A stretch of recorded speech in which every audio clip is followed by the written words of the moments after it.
Hello, I'm Dr. Tamara Camo, and I'm sharing with you my slide presentation, A Woman's Journey Through Hormonal Changes. In a nutshell, as we age, our hormones decline. And this decline is influenced by partly genetics, but partly by a lot of the lifestyle changes that we undergo. There are more than 60 types of hormones in the human body to maintain our daily functions, but only a few of them can be prescribed or are routinely studied. So as you see, when you are in your early years, your estrogen, progesterone, testosterone, growth hormone, DHEA, and melatonin are at their optimum levels. Once you are between 35 and 40, many of them have declined. And by the age of mid 50s or 60, they are at very low levels. So learning natural ways to support these hormones is important. Of course, some of them can be prescribed, but not all physicians will prescribe them, and not all women want them, and not everyone is eligible for certain hormones. So what benefits do these hormones have that we want to continue them? Well, growth hormone is the master hormone, and it tells all the other hormones to come out. It responds to levels of the hormone in your body, of all of the different hormones, and then it fills in where it needs to. So if you ever look at the list of things that growth hormone can do, it's pretty much everything, because it either tells someone to come and do it or it goes and does it itself. So growth hormone can call most of those 60 hormones out that can't even be prescribed.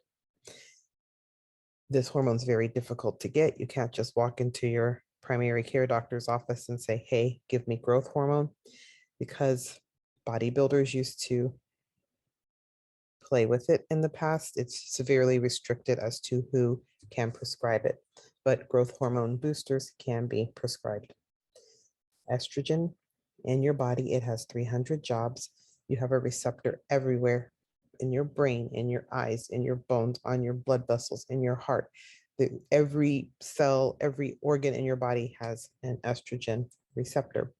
So when you have low levels of estrogen, these organs are not receiving all of the directions that they previously received, because those receptors are empty, and things that are not estrogen can get on top of those receptors and alter their function.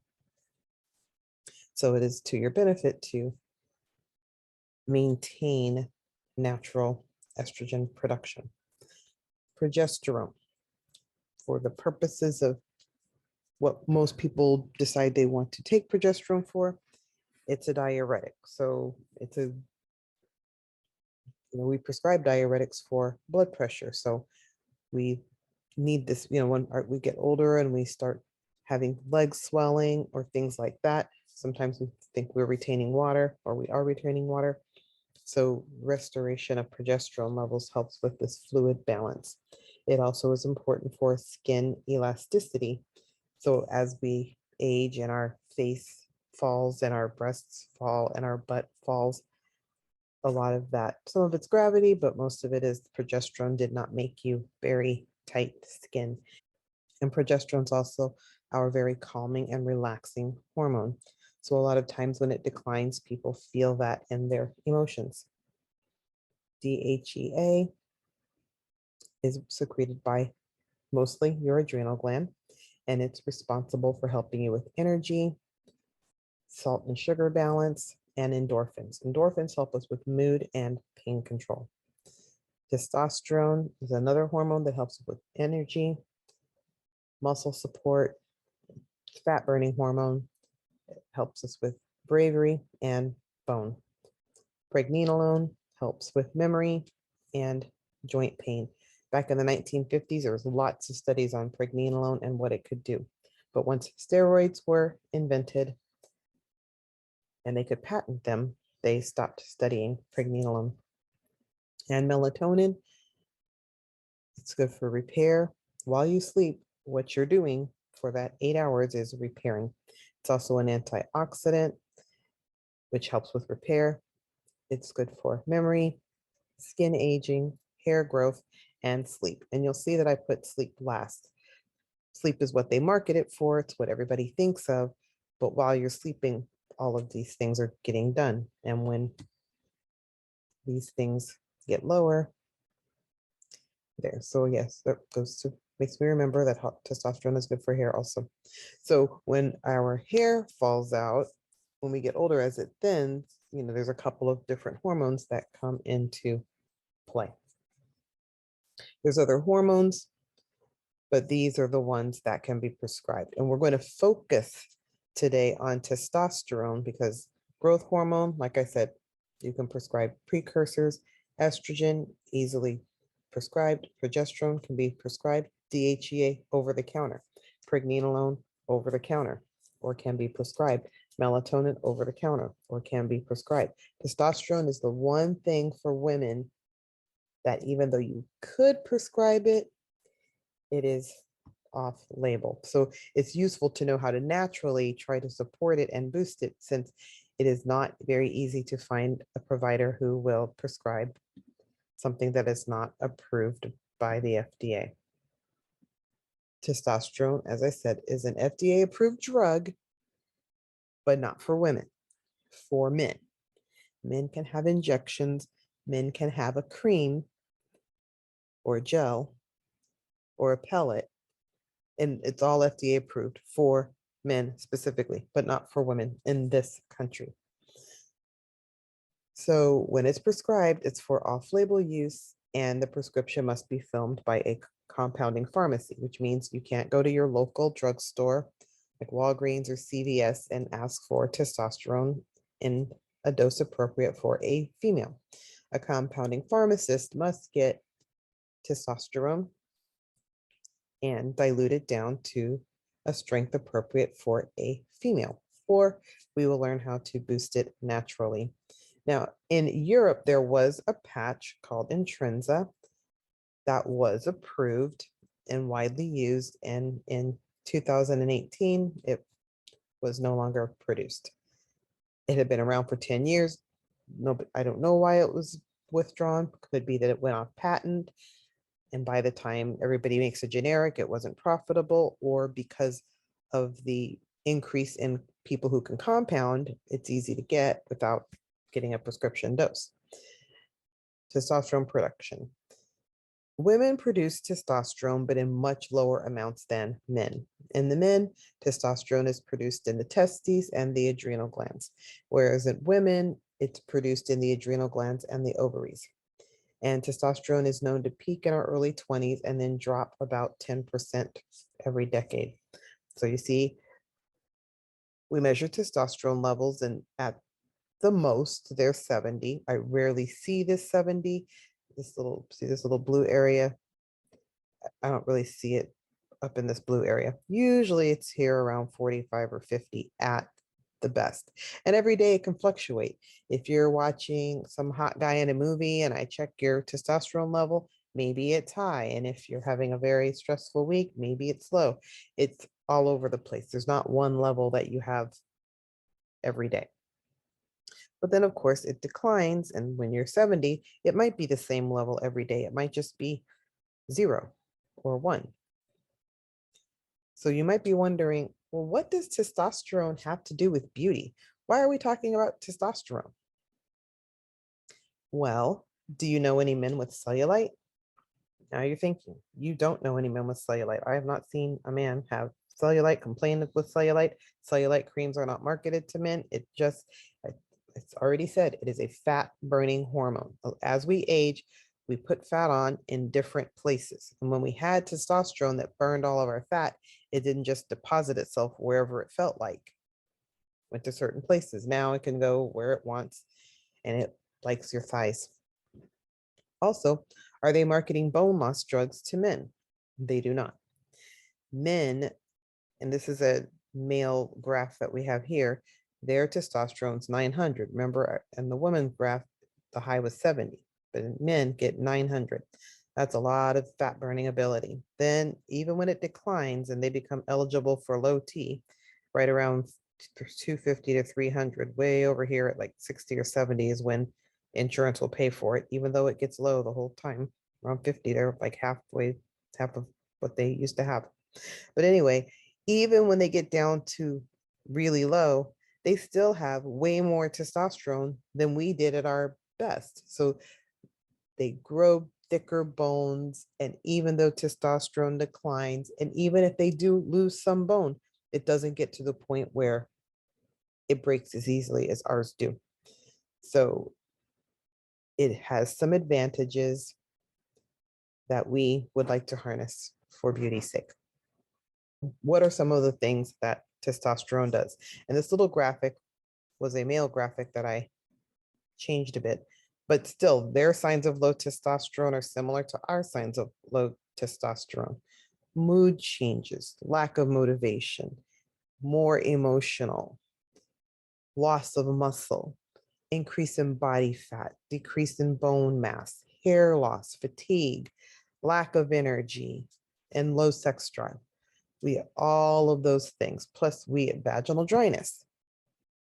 That is why we think that it's a good hormone for women. Although it is not approved, it is still something you want to learn how to boost.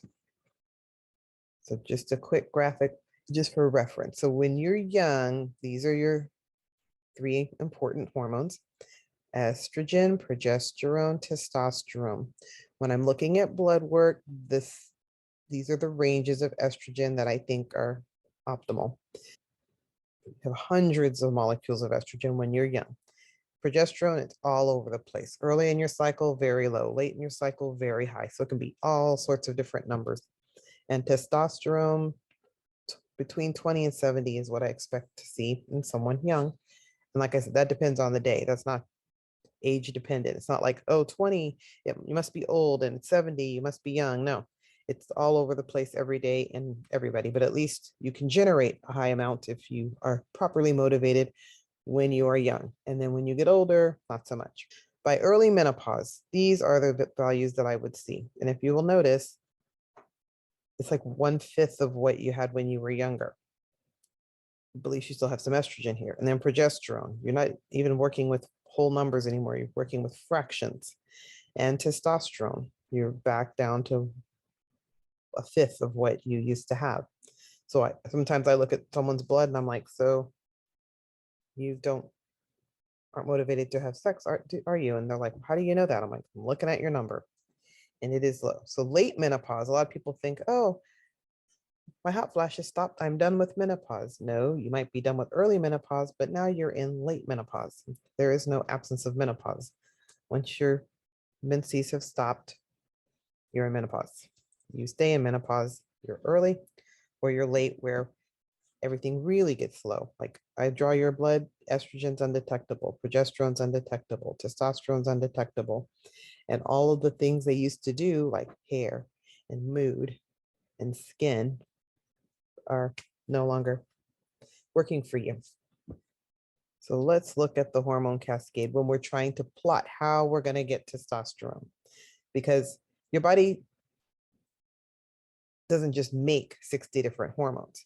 It makes one, and then your body has a way of, instead of using all this energy to make all these molecules, it learns how to manipulate each other molecule to turn them into each other. It's like a little morph machine. So it starts with cholesterol, which isn't pictured, but out of cholesterol, your body can make pregnenolone, which is a very important brain hormone, but it can do everything. We call it the grandmother hormone because it can give rise to everything pictured below on its chart. So it can make progesterone, or it can make DHEA, and then DHEA, which is the mother hormone, can give birth to testosterone or estrogen.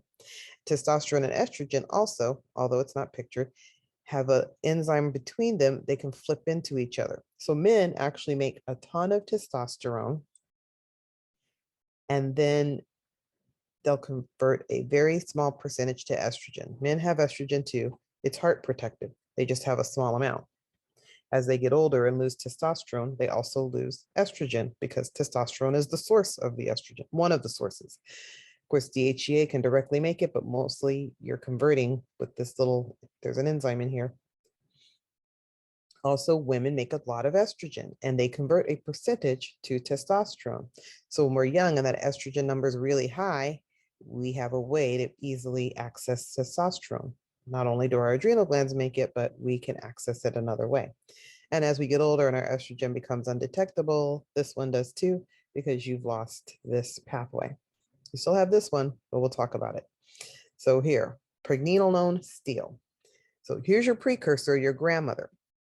You're stressed out. And cortisol is the one hormone you will die without. All these other ones can become zero. You're in not optimal shape, but you'll live. But cortisol you must have. You have to, it makes you move. It helps you with, I mean, it's a useful hormone, even though too much of it for too long will break you down. But if you have to lift a heavy car or run away from an attacker, you want a lot of cortisol to be able to do that. You need this hormone. Your body will never let you not produce this hormone. So if something's going on, if you're under chronic stress, it will steal all of these other hormones and become cortisol. Even if I go and prescribe you every single hormone, if cortisol is still activated, it's going to say, oh, look, we found new friends, come with us again. And you can't keep these hormones. No matter how much you take, you have to block the cortisol. So number one rule to improving your testosterone is cortisol blocking. You must stop cortisol. Write that down. Number one, stop cortisol. So next, you can stop the cortisol. Number two, you can take the grandmother hormone, which is pregnenolone. It is known to increase testosterone because it's the precursor. So it's a steroid hormone produced all over the place. Adrenal glands can make it, brain, your sex organs, your spinal cord, by using cholesterol as the source. And it's a precursor. It's the foundation of all the other hormones. Like I said, it's a grandmother. And if you don't have pregnenolone, it'll be hard to access testosterone. Of course, if you have an ovary, you have another way to make the testosterone by using that enzyme that converts it from estrogen, but you don't have a direct way to make it. Because my next favorite hormone is DHEA. And I'm writing this here about DHA because I tell a lot of people, oh, you should take DHEA. And then they'll say, I already take that. And I'm like, you take fish oil? And they'll say, yes. And I'm like, that's not what I'm talking about. They're two different words, dehydroepiandrosterone versus docosahexaenoic acid, which is why we abbreviate them because nobody can say them. But anyway, one's a hormone, one's a fatty acid, both useful, but most of my patients are on both of these, so they're on two different things. So here's the adrenal gland, just so you know what we're talking about. When people have adrenal fatigue, it's a special little gland that sits on top of your kidney. It's not attached to your kidney, but it just happens to always be located on each kidney. It's small. It's got a lot of different layers. One layer helps you with your sugar balance. One layer helps you with your salt balance. One layer helps you produce all that cortisol and DHEA so you can run around and do what you want. It also can produce sex hormones. If your ovary stops working, your adrenal glands try. However, when you're under a lot of stress, especially if young people can be under a lot of stress, and then you get older and you're under more stress, and then you get even older and you're under more stress, that ages your adrenal gland. It wears on it. If it's chronically being attacked for 50 years, it's not a very good organ by the time you are 50. So this salt control that you used to have is not that good, and your sugar control, not that good. And the ability to compensate for your other hormonal losses, not that good. So that's the story of your adrenal gland. Like, what is my next most favorite thing? DHEA. So remember, you have the grandmother hormone, which you could totally use, seems useful. Then you have this mother hormone. So DHEA was discovered in 1934. It's a natural hormone produced by the adrenal gland mostly. And it can make itself into testosterone and estrogen. We've already gone through all that. But it also has an inverse relationship with the production of stress hormones. If the adrenal gland is busy producing the cortisol, it is not using resources to make DHEA. It gets sacrificed. So it's useful to supply the body with DHEA. Now, pregnenolone is the grandmother hormone. Like any grandmother, let's say the grandmother doesn't have a lot of resources. So she will keep most of her resources, because if your body is very low in pregnenolone and your brain really needs it, I can give you all the pregnenolone I want and your brain will gobble it right up. I can't depend on grandma to supply all the grandchildren with what they need, because grandma is depleted. But let's say grandma's not depleted. So she might make progesterone, she might make DHEA. These might be the two oldest, they get the most resources. But if cortisol comes, that's the neediest grandchild. So even though I gave you grandma hormone, it got stolen. So here I am, I'm still giving you the grandma hormone. It could give everybody equal, like I give you 4 pregnenolone, you get 1 milligram, 1 milligram, 1 milligram, 1 milligram. Or I could give you all of this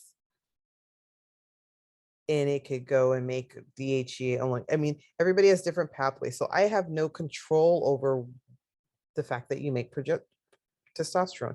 Even though I gave you the hormone that could make it, I don't know where it's really going to go. It could make all estrogen. Some women are very efficient at making estrogen, and I can give them a ton of pregnenolone, plenty enough for everybody to have.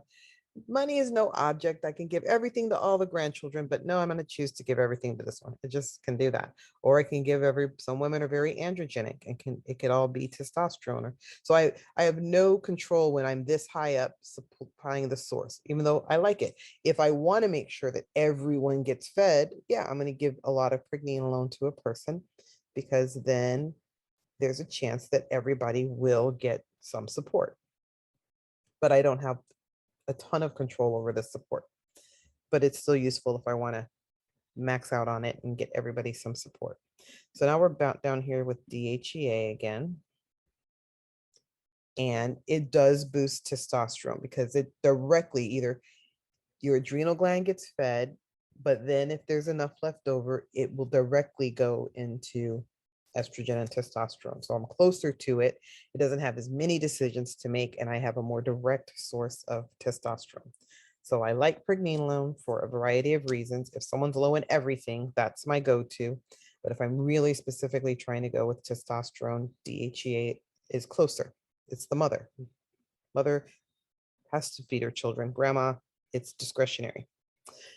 So this particular study, they gave people a troche, which is you cannot get over the counter. Over the counter, you can get DHEA capsules or tablets, usually capsules. But prescribed, I can make cream, I can make a vaginal suppository, I can make a troche, which means it goes sublingual and I don't have to hope your gut deals with the capsule well. So these people got a troche. They got 25 milligrams twice a day, and then they measured DHEA and free and total testosterone and all sorts of other androgenic hormones, and they were indeed increased. So that's 50 milligrams of DHEA for sure increases it. But I've also seen studies where 25 milligrams, which is half that, also increased it to a lesser amount. Also, there was a study where they were actually looking at dementia and cognitive health, and it showed that DHEA increased testosterone and also improved memory scores. And in that study, they used 25 milligrams. So there are 2 studies with 2 different doses, but that's pretty much when they're studying DHEA, 25 is the most common dose they actually study for women, and 50 sometimes for fertility, 75 milligrams. Men, actually, that's when they're playing with 100 milligrams. Let's see how DHEA goes straight into estrogen and testosterone, and then pregnenolone, like I said, can go off this way or that way. It just has more little decisions it can make. So other things that can improve testosterone, vitamins. We never think that a vitamin can make testosterone, but they are important. So vitamin D supplementation, there was a study in males. A lot of testosterone studies are in male. Is rare that you'll find one in females. Um, you might find female rats, but not female people. So they gave them around 3,000 milligrams of vitamin D for a year, and they did have, of course, an increase in vitamin D and free and total testosterone compared to the control group. And zinc is a very important supplement for testosterone. Many male formulas, they will add zinc because it is essential for testosterone production into normal physiologic range. The other thing I will comment, most of the time when we're using vitamins and herbs to boost testosterone or for support, they will restore them to normal physiologic ranges. They don't overdose people. I've never seen a study where it said, and then we went outside of range. With testosterone, I can go way outside of range. If you're a female, I can give you a male dose and turn you into a male.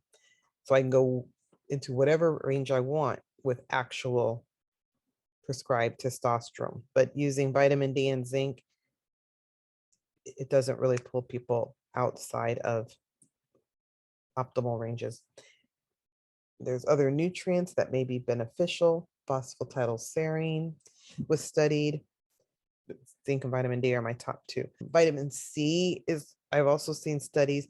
Vitamin C is very important for blocking cortisol. So vitamin C does not directly go and create testosterone in your body, but vitamin C is important because remember, the first rule is stop cortisol.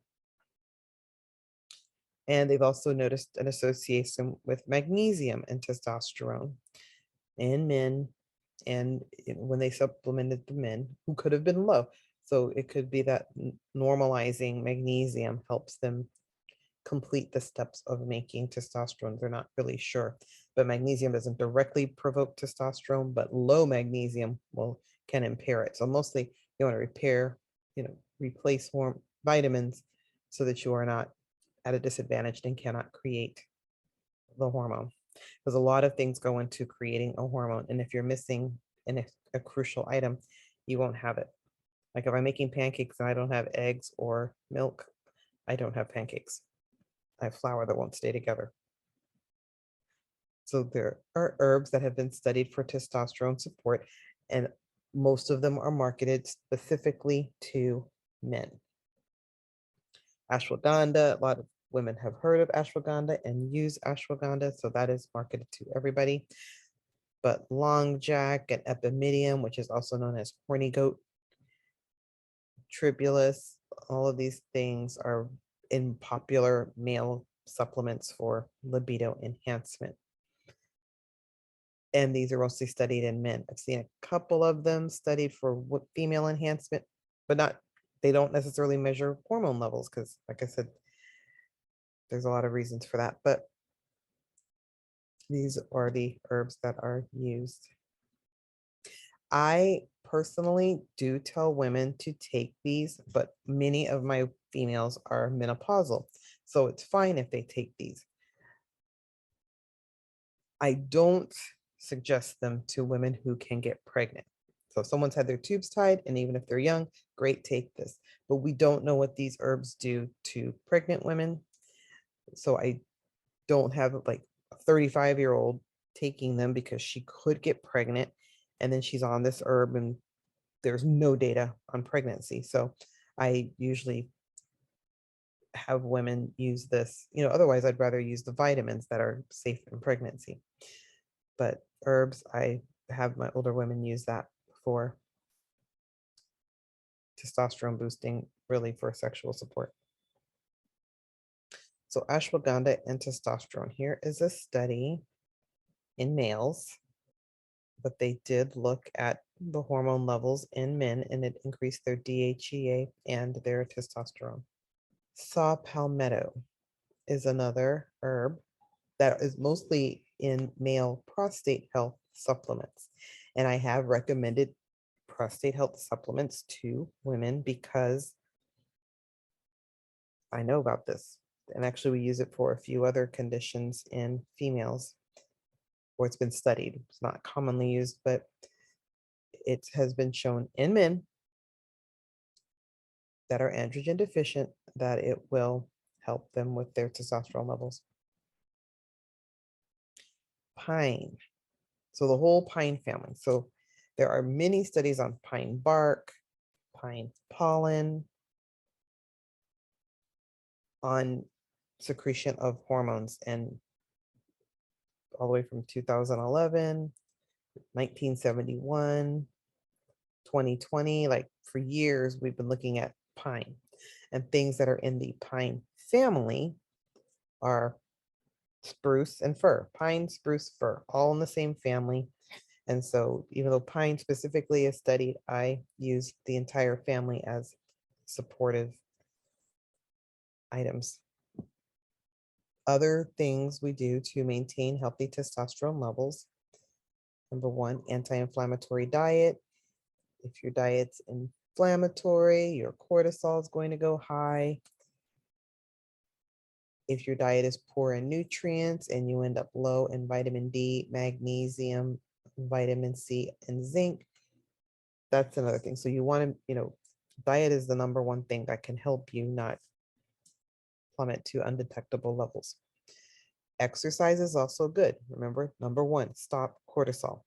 And exercise can be stress relieving. So even if it's yoga, you don't have to go bodybuild like a maniac in order to boost your testosterone. Even yoga, which lowers your cortisol, going for a walk, which lowers your cortisol, that helps. And reducing stress, it steals your hormones. So meditation is also something one could do, or change something in your life, or use essential oils that help you relax. So all of those oils that help with stress can be useful in preserving your testosterone from getting stolen. Hormone precursors, pregnenolone and DHEA, are the grandmother and the mother hormone that can help give you the material with which to make it. Different herbs we discussed, like ashwagandha and saw palmetto.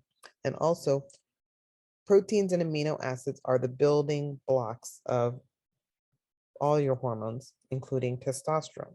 So that's why men are always using those pre-workout drinks, branch chain amino acids, and things like that, because certain amino acids like glycine and glutamine and arginine help with testosterone because they're the building block. If you're low in protein, or you are vegetarian and don't eat enough protein, it's difficult to make testosterone because proteins are made of amino acids, or you can directly supplement amino acids. So thank you for your attention. You can connect with me online. I'm on Twitter and Facebook and Instagram. Also, I have a book that has a section on items that will support your testosterone.